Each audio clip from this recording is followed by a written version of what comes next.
Hello students, 12th physics lecture clear. Last time हमने complete किया है इलेक्ट्रोस्टैटिक्स पोटेंशियल चैप्टर्स के पर्टिकुलर टॉपिक्स में, बराबर। डाइपोल कंप्लीट कर चुके हैं and then after point charges भी कंप्लीट कर चुके हैं। डिस्क्रीट चार्जेस और कंटिन्यूस चार्जेस जो लास्ट लेक्चर्स में हमने कंप्लीट किया है। तो चैप्टर में सीक्वेंस जो है सेम वे फर्स्ट चैप्टर की तरह कि जैसे हमने इलेक्ट्रिक फील्ड के लिए सीखा था सब कुछ, point charge, dipole, discrete charges, continuous distributions and then after Gauss applications के हिसाब से इलेक्ट्रिक फील्ड फाइंड आउट करना सीखा है। तो इस चैप्टर में भी हम ऐसे ही चल रहे हैं। पोटेंशियल जो है every point charges, discrete charges, continuous charge distributions या डाइपोल सब के लिए फाइंड आउट कर रहे हैं। अब हम इंपॉर्टेंट टॉपिक पे पहुंचे हैं, क्लियर। इक्विपोटेंशियल सरफेस पे, इक्विपोटेंशियल सरफेस। तो अब यहाँ पे ये जो टॉपिक है ये एक ब्रिज की तरह काम करेगा। मतलब इलेक्ट्रिक फील्ड और इलेक्ट्रिक पोटेंशियल उन दोनों के बीच का रिलेशन हम समझने की कोशिश करेंगे आगे के टॉपिक से, क्लियर है। तो ये यहाँ से ब्रिज का काम करना शुरू करेगा, क्लियर है। तो हमारा टॉपिक है आज का इक्विपोटेंशियल सरफेस, मतलब इक्वल पोटेंशियल वाला सरफेस, जिस सरफेस के ऊपर, जिस पृष्ठ के ऊपर सब जगह विद्युत स्थितिमान समान हो, क्लियर है, तो उसको हम इक्विपोटेंशियल सरफेस बोलते हैं। The surface on which potential is same at every point, clear है। The surface on which the electric potential at all points are equal is called an equipotential surface. कि कोई ऐसा सरफेस है जिसके हर एक point के ऊपर पोटेंशियल सेम है, उसको हम इक्विपोटेंशियल सरफेस बोलते हैं, क्लियर है। समस्थितिमान पृष्ठ, समस्थितिमान पृष्ठ, इक्विपोटेंशियल सरफेस। तो ऐसा पृष्ठ जिसके हर एक बिंदु के ऊपर पोटेंशियल जो है, स्थितिमान जो है वो समान होता है, ऐसे हम समस्थितिमान पृष्ठ कहते हैं, क्लियर है। इक्विपोटेंशियल सरफेस, तो वही समझना है हमें, बहुत इजी है, सिंपल है। अब उसको समझने के लिए और हमारा थोड़ा दिमाग खुले, उसके लिए मैंने ये कंसिडरेशन किया है स्फेरिकल सेल। स्फेरिकल सेल आपने पर्टिकुलर चैप्टर 1 में देखा है, क्लियर है। गाउस एप्लीकेशंस के अंदर linear charge density, surface charge density, volume charge density के हिसाब से आपने पर्टिकुलर ऑब्वियस एक लॉन्ग इनफाइनाइट वायर स्टडी किया है गाउस एप्लीकेशन में इलेक्ट्रिक फील्ड फाइंड आउट करना। फिर infinite plane sheet and then after particular एक स्फेरिकल सेल जो इम्पोर्टेंट है, क्लियर है। तो वो हमने देखा है, फाइन। तो स्फेरिकल सेल अगर आपने वो स्टडी किया है तो वापस ये वही स्फेरिकल सेल है, बराबर। ये सरफेस है उसका, होलो है, होलो मतलब अंदर से खाली है, पोलो, क्लियर। इसकी रेडियस कैपिटल आर है स्फीयर की, स्फेरिकल सेल की, क्लियर है। दूसरे सरफेस मैंने लिए हैं, ये आर और ये आर डैश, क्लियर है। तो क्वेश्चन वही आएंगे पहले जो आप पढ़ चुके हैं, क्लियर है। अब मुझे इलेक्ट्रिक फील्ड पता करनी है, क्लियर है। तो चार्जेस सब यहाँ पे नियमित तरह से यूनिफॉर्मली डिस्ट्रीब्यूटेड किए गए हैं, positive charges, fine. Total charge आप मान लें Q है, ओके। तो क्वेश्चन पहला, यहाँ पे इलेक्ट्रिक फील्ड कितना होगा, क्लियर है, आउटसाइड, क्लियर है। तो ऑब्वियस है, हमें पता ही चली जाएगा कि ये सारा चार्ज जो है यहाँ पे इस पॉइंट से देखा जाएगा तो ये इसके लिए यहाँ पे चार्ज पूरा कॉन्सेंट्रेट होता है सेंटर पे। गाउस एप्लीकेशंस में स्टडी कीजिएगा, वापस आपको दिखेगा, हमने सीखा है, क्लियर है, कि इस पॉइंट के लिए या कोई भी ऐसे आउटसाइड पॉइंट के लिए, ये आउटसाइड वाला है, बाहर वाला पॉइंट है, ये आउटसाइड है, ये इनसाइड है और ये ऑन द सरफेस है। तो तीन जगह, सब जगह हमने ढूंढा था। तो यहाँ पे आपको पता ही है कि ये 1/4 pi epsilon 0 K Q by R square. वो ऐसा समझेगा कि पूरा चार्जेस जो है इसके सेंटर पे कॉन्सेंट्रेटेड है, ऐसा फील होगा उसको, क्लियर है। So okay, fine. और उसी के हिसाब से जैसे हम आउटसाइड ढूंढते हैं तो उसको हम रिड्यूस करें फॉर्मूला को, तो इस पॉइंट के ऊपर भी आपको इलेक्ट्रिक फील्ड जो है 1/4πε0 Q by capital R square हो जाएगा। क्लियर? ओके। देन अब आप अंदर आते हैं, ये सरफेस लें या कोई भी पॉइंट लें तो अंदर आपको पता चल जाता है कि अंदर आंसर क्या है। Inside spherical shell electric field is 0। Answer हमें पता है क्यों। गाउस एप्लीकेशन कि गाउसियन सरफेस के इनसाइड अगर एनक्लोज्ड नेट चार्ज 0 है तो इलेक्ट्रिक फील्ड भी 0 है। इसका मतलब इलेक्ट्रिक फील्ड ये सब जगह एट एवरी पॉइंट, सभी पॉइंट के ऊपर इलेक्ट्रिक फील्ड 0 है। Clearly we know very well. Okay fine. तो ये रिवाइज हो गया थोड़ा। तो रिवाइज होने के बाद अब हमें, जैसे मैंने 3 जगह outside, on the surface, inside electric field find out की है, तो इलेक्ट्रिक पोटेंशियल की बात करेंगे कि इलेक्ट्रिक पोटेंशियल कैसा होगा। और जैसे मैंने आपको बोला है कि जैसे ही electric field inversely proportional to R square है, potential inversely proportional to R है। डाइपोल के लिए, स्पेशल डाइपोल के लिए E is inversely proportional to R cube है, V is inversely proportional to R square है। क्लियर है? ये पॉइंट चार्जेस हैं, डाइपोल है, फाइन, ऐसा हमने सीखा है। और मैंने उस टाइम भी बताया था कि नो डाउट हम इलेक्ट्रिक पोटेंशियल जो है कुछ इस तरह से ढूंढना शुरू करते हैं। E डॉट dr, ये हमारा पोटेंशियल फाइंड आउट करने का फॉर्मूला है। बट ये दोनों के बीच का जो रिलेशन है ना, वो अभी भी हमें समझना बाकी है, V और E के बीच का। क्लियर है? क्योंकि अगर आप डाइपोल में देखेंगे तो डाइपोल में आपने ये स्टडी किया है, क्लियर है, कि डाइपोल की एक्सिस पे और इक्वेटर पे, क्लियर है, आपको इलेक्ट्रिक फील्ड मिलती है, यहाँ पे भी, यहाँ पे भी। क्लियर है? दोनों जगह पे। लेकिन आपने पोटेंशियल में ये देखा है कि ओवर हियर इलेक्ट्रिक पोटेंशियल है, लेकिन इस इक्वेटर के ऊपर इलेक्ट्रिक पोटेंशियल 0 होता है। ये सभी पॉइंट के ऊपर इक्वेटर पे 90 डिग्री cos 90 0। तो इलेक्ट्रिक फील्ड है लेकिन पोटेंशियल 0 है। इलेक्ट्रिक फील्ड है लेकिन पोटेंशियल यहाँ सब जगह पे 0 है। क्लियर है? ओके। तो यहाँ हम कुछ ऐसा ही समझने की कोशिश कर रहे हैं कि अब इस बार ऐसा है कि इलेक्ट्रिक फील्ड 0 है तो क्या पोटेंशियल भी 0 होगा? अगर ये फॉर्मूला के हिसाब से देखें, ओ इलेक्ट्रिक फील्ड अगर 0 है तो पोटेंशियल सर 0, नो, ऐसा नहीं है ये। तो सबसे पहले यहाँ पे पोटेंशियल इस पॉइंट पे V is equals to 1/4πε0 Q by R आएगा। ओके है, सिंपल। इलेक्ट्रिक फील्ड पता है, पोटेंशियल भी ऐसे आएगा। क्लियर है? यहाँ पे V जो है, if I am writing here 1/4πε0 Q by capital R। Okay है। तो यहाँ पे पोटेंशियल पता चल गया, यहाँ पे पोटेंशियल पता चल गया, जो अभी मैंने आपको कंपेयर करके दिखाया था। क्लियर है? तो एक ऐसा है कि आउटसाइड कोई भी पॉइंट है, आउटसाइड और सरफेस से लेके आउटसाइड, क्लियर, कोई भी पॉइंट है, आपका V जो है जनरल फॉर्मूला लिखा जाए 1/4πε0 Q बाय R, और ये formula R is greater than या इक्वल्स टू R के लिए चलेगी। आपका R इक्वल्स टू R हो से लेके R is greater than, like that, greater than या इक्वल्स टू, आउटसाइड ऐसे चलेगा। क्लियर है? तो हमने बाहर ढूंढ लिया है, कोई प्रॉब्लम नहीं है। क्लियर?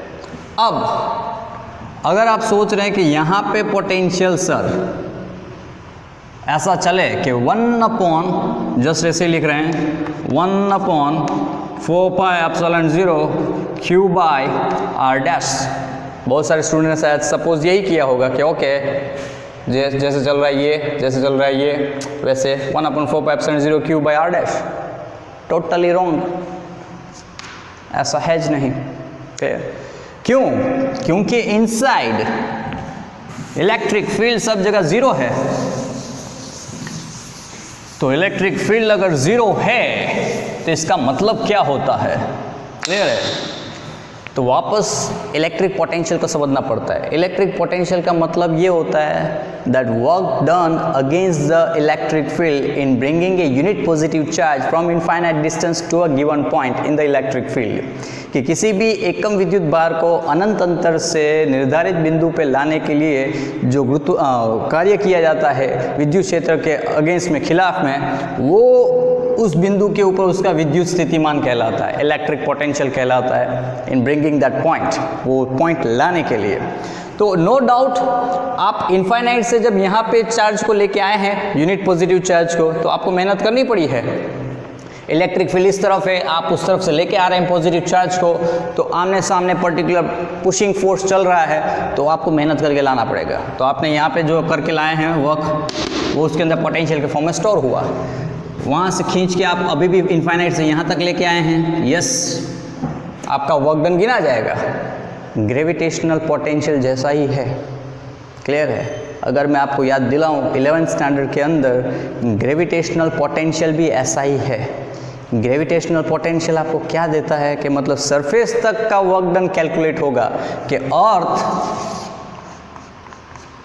क्लियर है? अब आप इनफाइनाइट से कोई भी 1 यूनिट मास को लेके आ रहे हैं, क्लियर है? डजंट मेक एनी डिफरेंस किस रास्ते से लेके आ रहे हैं, वो सीधा ये R जो है तो इसका -GME/R, क्लियर है? अब सरफेस तक का है तो सेंटर से, मतलब ये किसी R पॉइंट के लिए बोल रहा हूँ, सरफेस R है, RE radius of the earth, तो सरफेस पे कितना हो जाएगा? RE जितना हो जाएगा -GME। अब इनसाइड आपको पता ही है सब जगह फाई की वैल्यू वही है, नो चेंज, क्योंकि इनसाइड का कोई भी वर्क डन कैलकुलेट नहीं होगा, क्योंकि आपको वर्क डन करना नहीं पड़ता। इनसाइड एवरी डायरेक्शन से gravitational force equal in amount उसको पुल कर रहा है, क्लियर है? पुलिंग टूवर्ड्स इट, तो नेट फोर्स जीरो हो जाता है, नेट फोर्स जीरो हो जाता है, सो वर्क डन कैलकुलेट नहीं होगा। क्लियर है? तो यहाँ पे भी कुछ ऐसा ही है कि जब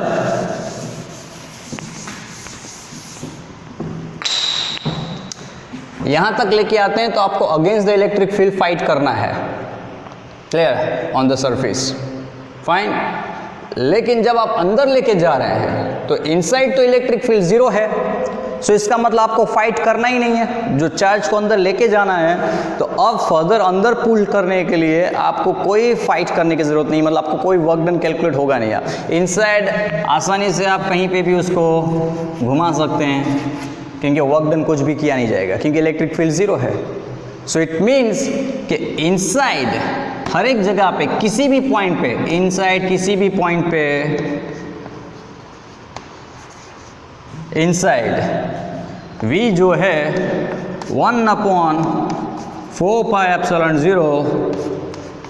Q/R, जितना सरफेस पे है उतने का उतना ही रहेगा पोटेंशियल इनसाइड ऑल पॉइंट्स।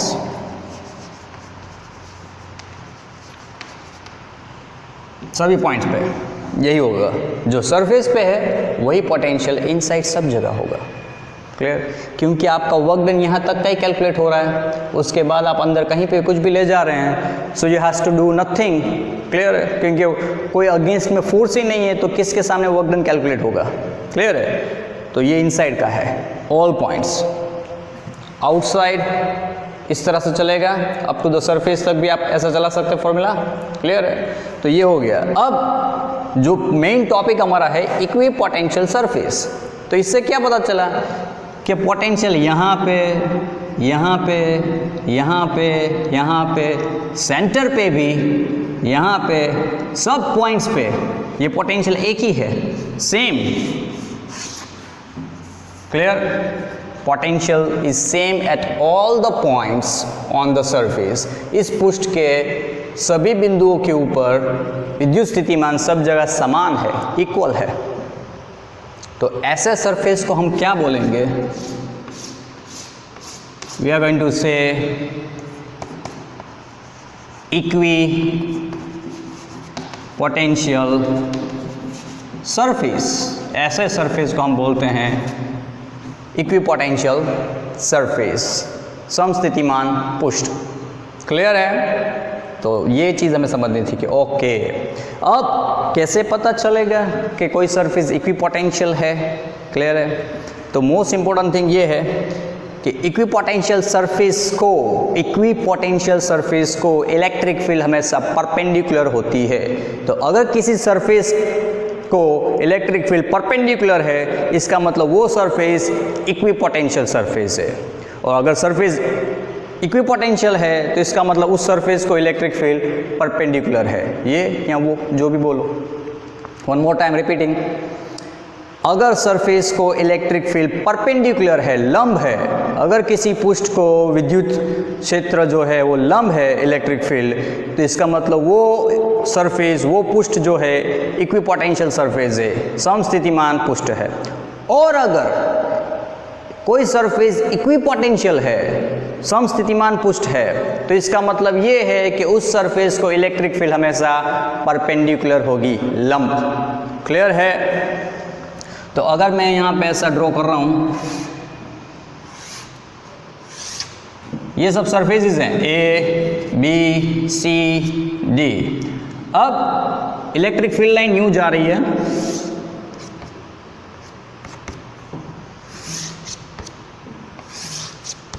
ताकि आपको आइडिया है डिफरेंट। तो यहाँ ये क्या था, ये तो इसमें कैसा है, अगर ये पॉजिटिव चार्ज की आप रेडियली आउटवर्ड जो लाइन देख रहे हैं ना, वैसे रेडियली इनवर्ड सब जगह से आ रही है। क्लियर है?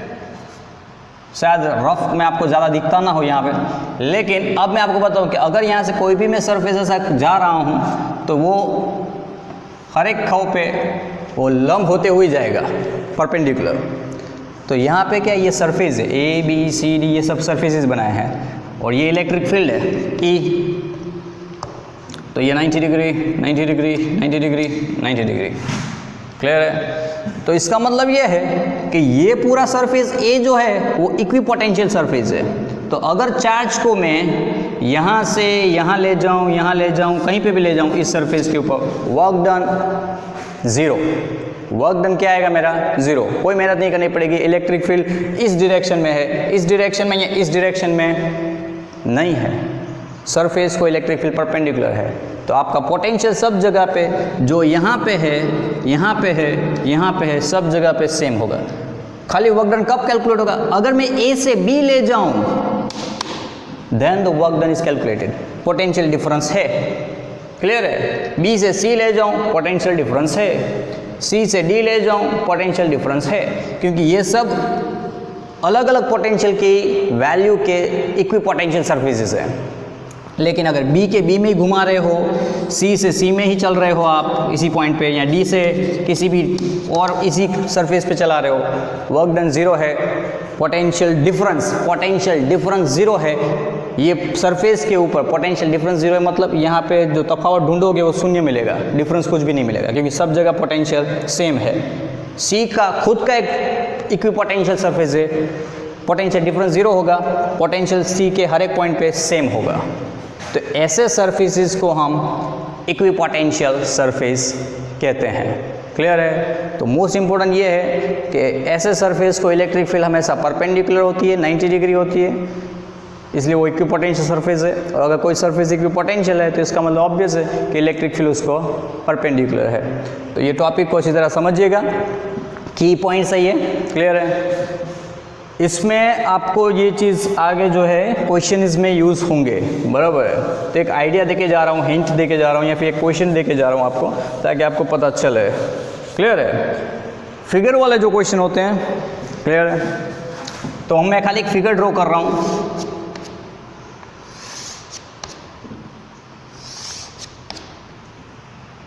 इसका आंसर आपको देना होगा। मैं आपके सामने ये क्वेश्चन रख के जा रहा हूँ, so I am asking you question, मैं आपको ये क्वेश्चन पूछ रहा हूँ। क्लियर है? इसका आप जवाब दीजिएगा। ट्राई कीजिएगा। क्लियर, पॉसिबिलिटी सबसे हो जाएगा, पर टेक्स्ट बुक पढ़ेंगे तो आपको पता चल जाएगा। क्लियर है, लेकिन अगर नहीं आता है तो फिर नेक्स्ट लेक्चर में उसको मैं दूंगा।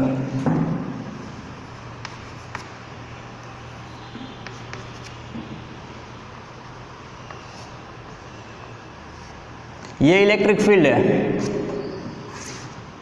ओके है, ये जो है इलेक्ट्रिक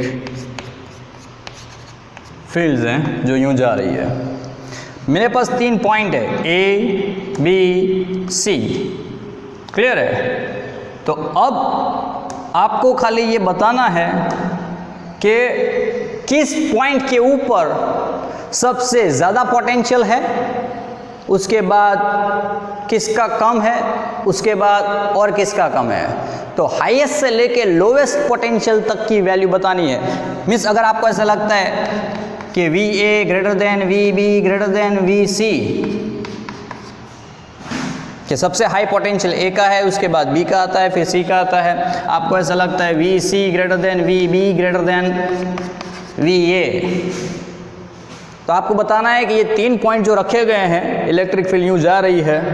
क्लियर है, हाँ, ए और C are in the aligning the same line, I am telling you.